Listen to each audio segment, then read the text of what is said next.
Hello, everyone. So today I want to talk about religion, and it's kind of an interesting topic. You can take it a lot of different directions. You can argue the validity of one religion over another. You can argue the validity of any religions at all. You can argue scriptures and holy writings and what they mean and all that stuff. But really, when you boil it all down, science as well, if you want to kind of lump it in as some sort of belief system. Really what it all is just a way to answer the unknown. Now, I think in that regard, the principal difference between science and religion, other than how they go about finding their answers, is what kind of questions they answer.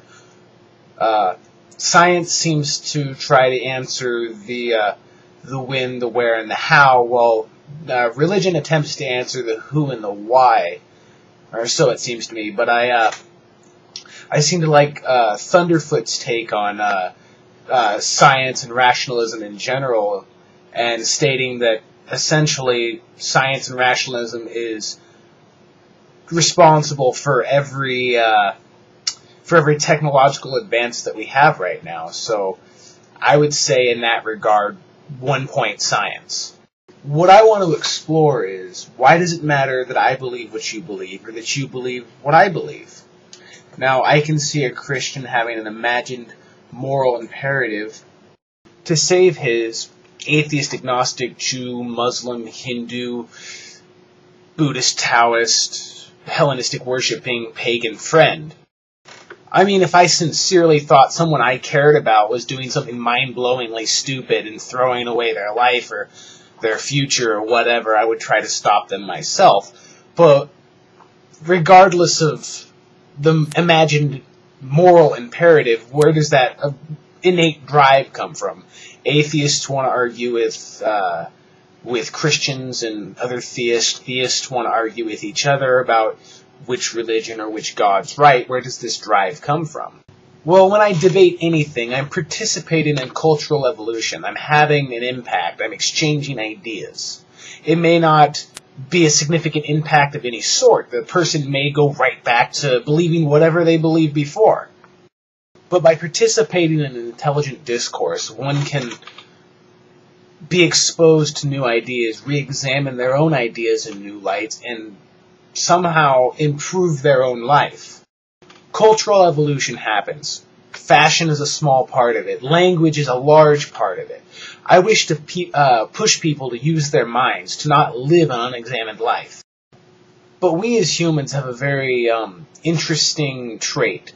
If I were to be the only person in the world to believe that a great god named Xar'knack got the world out of a gumball machine with the cosmic equivalent of a quarter, I would probably be laughed at and marginalized, at the very least as an eccentric. But give me a couple million worshippers and a holy text, and you have something that some people might take halfway seriously just because of the sheer volume of people that take it as fact. You can see the same thing kind of happen in kids. The kid that's different is going to get picked on. Everybody knows this. That's schoolyard logic that we all dealt with growing up. The weird kid with the imaginary friend is probably not going to have many real-life friends. But if every kid had an imaginary friend other than one kid, that one kid would not be able to make any friends because he's not like everyone. Humans don't like things that are different. They don't know about them, they fear them.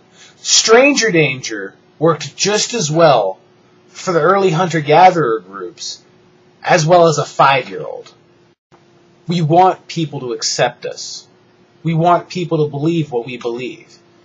You can rationalize your individuality and your rebellious nature all you want, but rebellion and individuality are culturally worshipped here in America.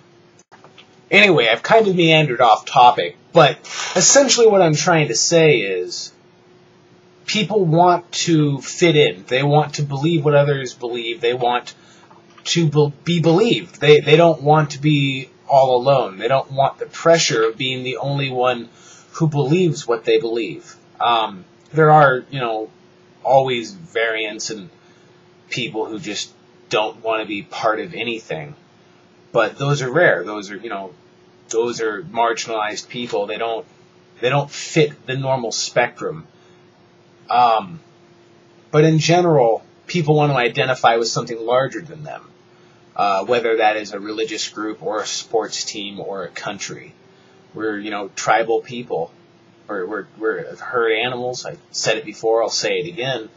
And we want to be accepted within our communities, whether that's a religious community, whether that's a sports team, whether that's your local emo skater kids. We all just want to be accepted for whatever we are, whatever we're trying to be. Thank you, and may Xar'knack bless your balls.